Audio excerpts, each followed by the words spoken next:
Oke, keamanan non-tradisional dalam politik global. Jadi isu ini adalah isu yang bersinggungan dengan HI, tapi mungkin teman-teman merasa isu ini sepertinya tidak terlintas HI banget begitu ya.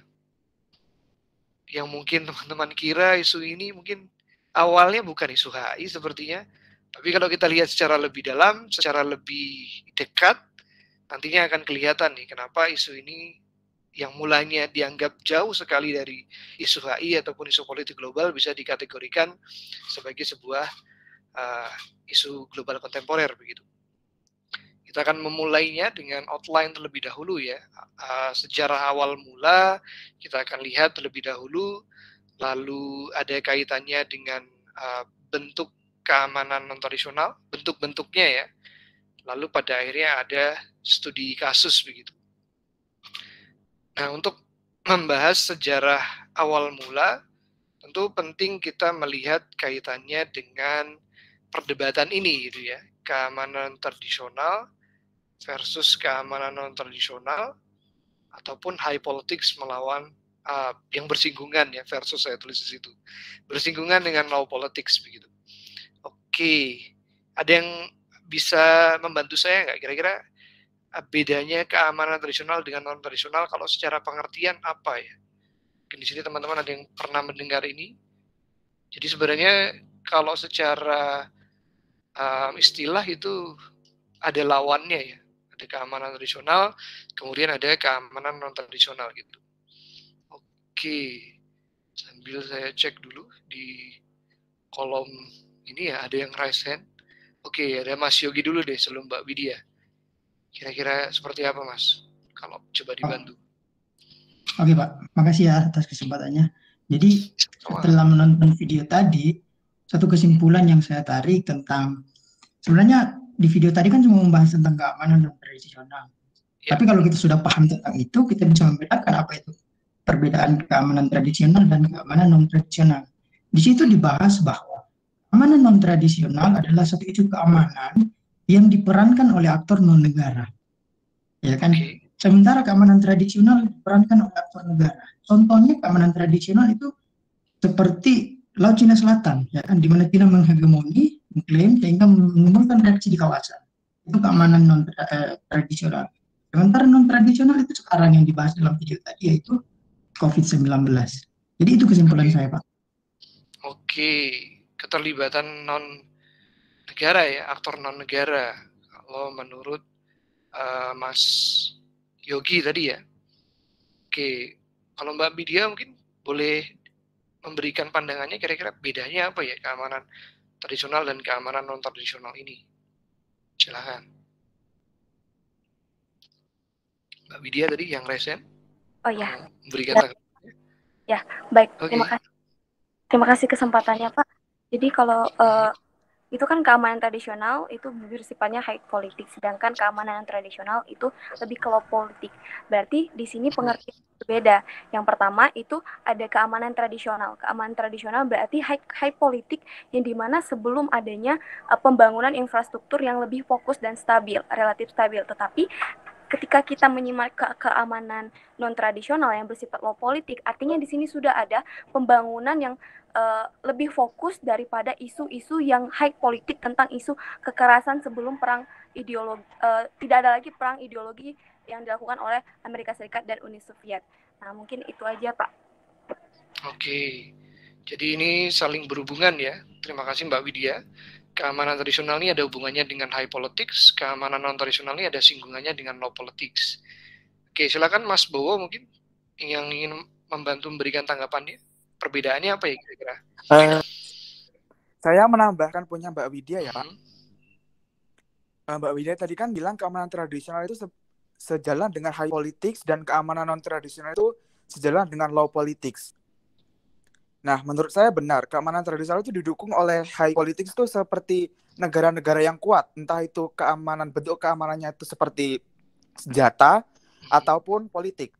Kalau yang keamanan non-tradisional itu didukung oleh yang low politics atau aktor di luar negara, entah itu bentuknya virus atau yang lain-lain. Oke, di aktor Jadi kutubnya ini pendukungnya itu membedakan antara aktor negara dan aktor non negara ya. Kalau menurut Mas Bowo, di mana keamanan tradisional itu supporter utamanya adalah aktor negara, sementara keamanan tradisional ini supporter utamanya adalah aktor non negara.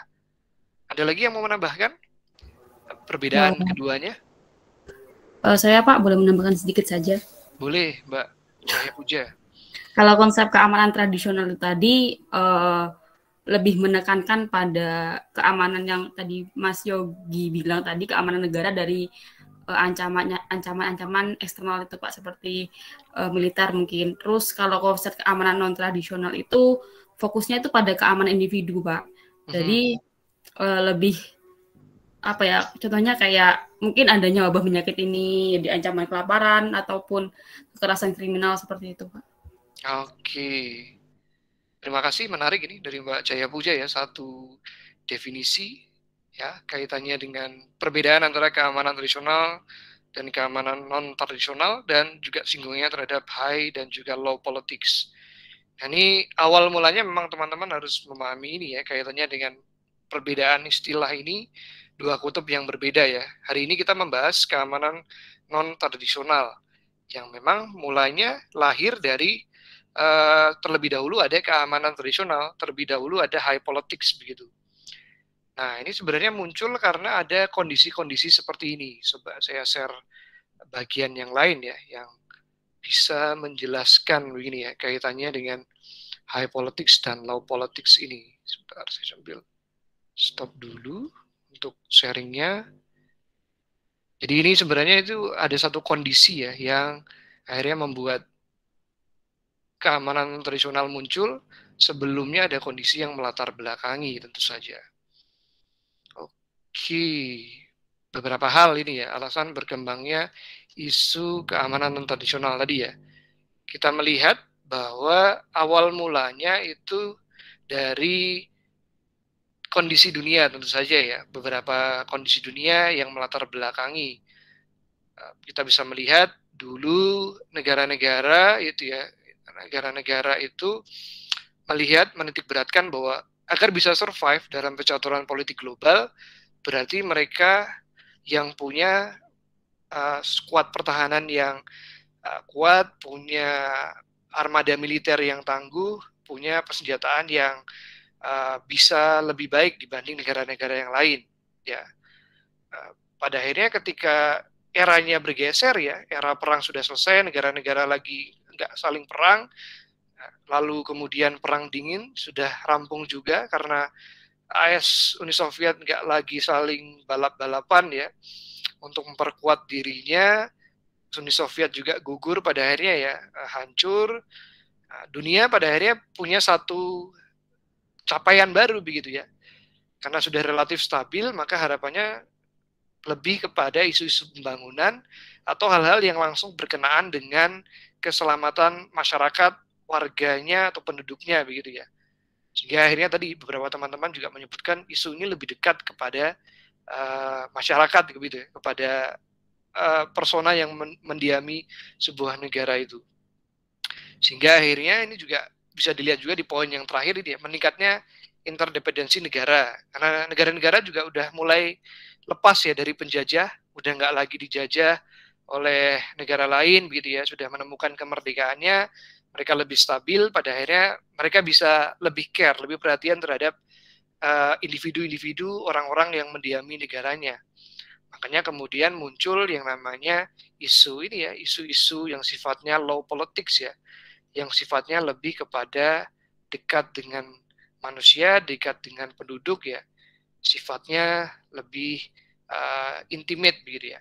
Nah, kita kembali ke PPT-nya tadi. Setelah kita tahu kondisinya seperti itu, maka kita bisa mendefinisikan begitu kan, antara keamanan tradisional dan keamanan non tradisional. Keamanan tradisional intinya tadi ya, berkaitan dengan keutuhan suatu bangsa ya, yang harus dilakukan supaya negara atau wilayahnya nggak hilang. Ya tadi, memperkuat senjata, memperkuat armada militer, atau mempersenjatai diri dengan senjata yang paling mutakhir, itu isu keamanan tradisional. Nah, isu-isu keamanan tradisional, isu-isu yang lebih dekat dengan masyarakat, terkait dengan perkembangan dunia yang kemudian bergerak ke arah tadi lebih independen dan lebih stabil. Maka kemudian ada namanya high politics atau low politics ya, yang saling berhubungan. Itu tadi ya, di sini teman-teman harapannya sudah dapat gambarannya ya, isu-isu yang sifatnya pertahanan keamanan, keutuhan bangsa, keutuhan negara, itu masuk ke keamanan tradisional. Isu-isu yang menyangkut survive-nya warga negara, penduduk, itu masuk ke keamanan non-tradisional. Di mana keduanya saling berhubungan ya dengan sifat politisnya. Keamanan tradisional itu dengan high politics, keamanan non-tradisional itu berhubungan dengan low politics. Nah, kemudian contohnya apa gitu ya, bentuknya apa setelah kita tahu apa itu keamanan tradisional begitu ya. Nah, di video tadi kita sudah sempat lihat ya beberapa atau satu contoh yang paling kentara di era saat ini ya, yang kita rasakan bersama-sama, yaitu penyakit menular ya. Itu masuk ke dalam bentuk isu keamanan nasional. Lalu kita mengenal ada namanya kejahatan transnasional, di mana ada kejahatan yang sifatnya lintas negara. Lalu ada dua keamanan yang sifatnya berhubungan dengan pembangunan ya, keamanan energi dan juga keamanan pangan begitu. Ini ya bentuk-bentuk dari isu keamanan nasional. Kurang lebih 4 ini ya yang mewakili kalau kita berbicara tentang keamanan non-tradisional. Coba kita lihat secara satu persatu ya, bentuknya itu seperti apa begitu. Masing-masing ini antara isu keamanan energi, keamanan pangan, penyakit menular, dan juga kejahatan transnasional begitu ya. Oke, saya coba geser ke slide selanjutnya ya, slide yang lain. Nah ini, studi kasusnya penyakit menular. Tapi sebelum ke situ mungkin kita bisa cek dulu ke bagian ini sebentar. Tadi ini sudah, bentuknya tadi juga sudah, ya ini. Kita mulai bahas dari penyakit menular dulu ya. Jadi penyakit menular ini kondisi atau isu yang disebabkan adanya hubungan antara negara dan ketidakstabilan dalam masyarakat disebabkan oleh penyebaran penyakit ya. Contohnya memang ya kita bisa melihat ya, satu virus, satu penyakit akhirnya membuat geger satu dunia begitu ya. Satu dunia jadi tergoncang, interaksi antar negara yang dulunya aman-aman aja jadi tidak aman begitu ya. Nah ini penting untuk kita melihat adanya hubungan antara negara dengan ketidakstabilan di komunitas ya, di level komunitas, di level populasi masyarakatnya gara-gara ada sebuah penyakit menular. Contoh besarnya memang COVID ya, kita sudah mengenalnya dengan sangat familiar begitu. Tapi kalau kita rujuk ke belakang sebenarnya bukan hanya COVID saja begitu ya. Jauh sebelum ini mungkin teman-teman pernah baca ada flu Spanyol ya tahun 1958. Tapi kalau kaitannya dengan isu kontemporer barangkali kita bisa melihat ke 10-20 tahun kebelakangan itu banyak juga ternyata ya virus-virus serupa yang memang tidak ada yang beberapa terjangkit secara global, ada yang beberapa terjangkit tidak hanya di satu negara tapi di levelnya di kawasan gitu. Ini ada HIV/AIDS di kisaran tahun 90 sampai 2000-an. Satu virus ya yang menjangkiti banyak public figure juga ada yang kena ini ya. Akhirnya kemudian wafat, kemudian Cina dulu sebelum COVID ada namanya SARS ya di tahun 2003 yang cukup pengaruh juga. H1N1 2009 teman-teman pernah dengar, flu babi. Nah ini juga menjangkiti di sana. Kemudian Ebola yang marak di Afrika ya itu tahun 2013. Lalu ada virus MERS ya di tahun 2015. Nah ini bukan barang baru ya teman-teman ya, bukan hal yang baru ketika penyakit menular ternyata bisa mengancam keutuhan politik global, sehingga akhirnya ini menjadi sebuah isu yang menarik untuk dibahas secara lebih lanjut begitu ya dalam tataran HI. Setelah dari penyakit menular, kita coba menengok ke isu yang selanjutnya yaitu kejahatan transnasional. Gampangnya adalah illegal acts that cross the international border. Kejahatan yang sifatnya melampaui batas negara. Pelakunya bukan negara ya ini teman-teman ya. Pelakunya ini biasanya individu ataupun individu yang terorganisir dalam kelompok begitu. Kita coba cek di sini bentuknya seperti apa begitu ya. Oh, ini masih definisinya menurut PBB ya. Isu baru ini kejahatan transnasional, lokasi kejahatan yang lintas negara, kejahatannya tadi saya sudah utarakan terorganisir ya, pada lebih satu negara. Lalu kemudian kondisi yang ketiga adalah kejahatan yang terjadi di satu negara, kemudian berdampak secara substansial kepada negara lain. Ada contohnya nggak ini? Coba kita cek dulu di slide selanjutnya. Wah, ini contoh-contohnya ya, studi kasus kejahatan transnasional.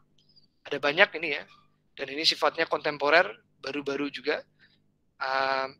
Money laundering, pencucian uang ya, ini seringkali terjadi kalau teman-teman baca itu di negara-negara yang bebas pajak begitu ya.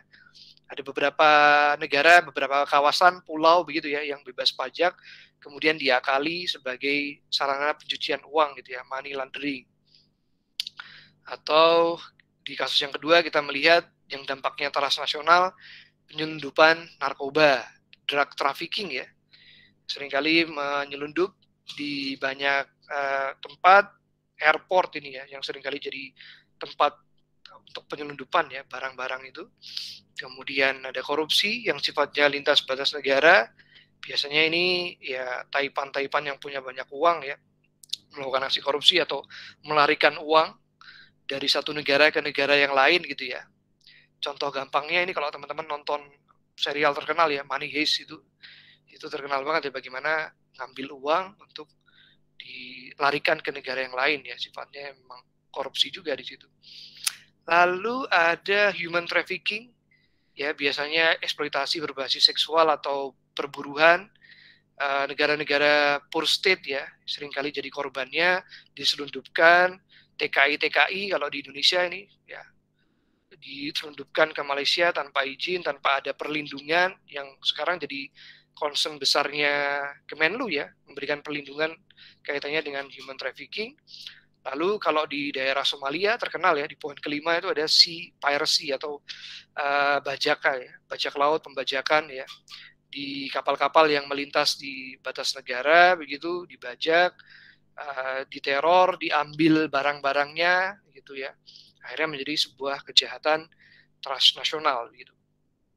Nah, ini menarik ya, ada 5 poin kaitannya dengan kejahatan transnasional. Oke, coba kita lanjutkan di sini.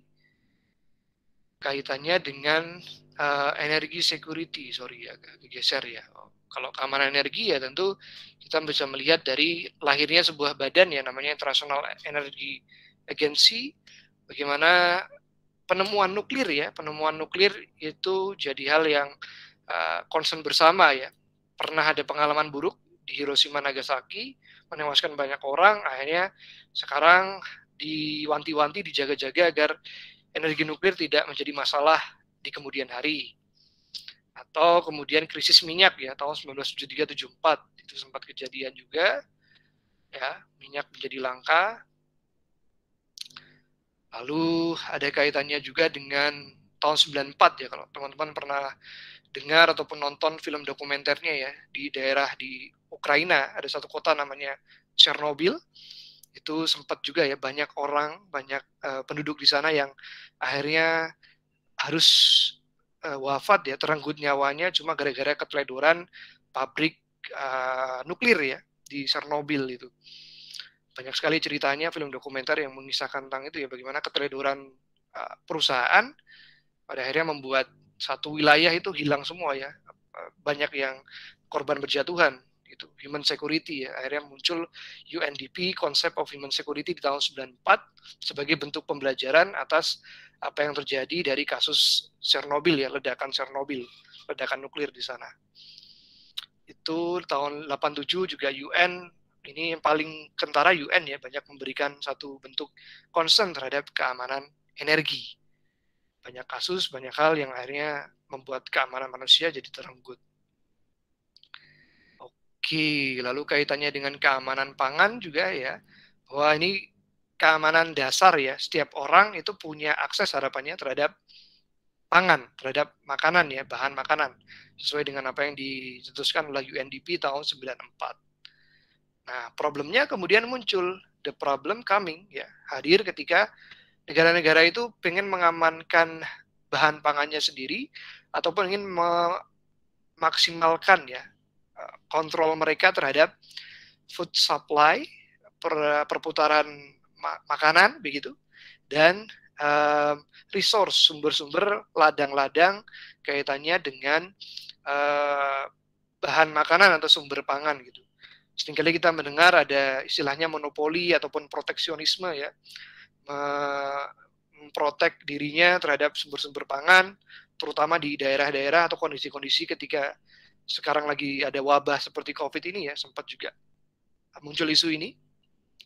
Keamanan pangan di Asia Tenggara ini juga masih jadi isu ya, masih timpang gitu ya. Ada yang makmur banget terkait dengan bahan pangan seperti Thailand ataupun Indonesia, ada yang cukup kesulitan seperti di Laos dan juga di Kamboja ini. Nah, ketimpangan-ketimpangan ini akhirnya jadi satu isu terkait dengan keamanan pangan begitu.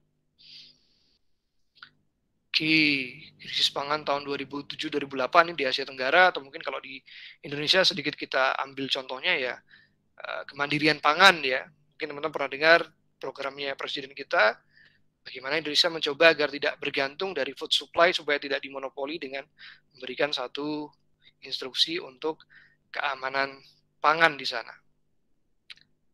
Oke, saya rasa itu untuk penjelasannya ya. Tadi beberapa sudah kita lihat sedikit, ada 4 isu kaitannya dengan keamanan non tradisional ya. Ada keamanan pangan tadi, keamanan energi, lalu ada kejahatan transnasional, sampai isu yang saat ini kita masih rasakan ya dalam kondisi menjaga jarak PPKM ya, penyakit menular begitu.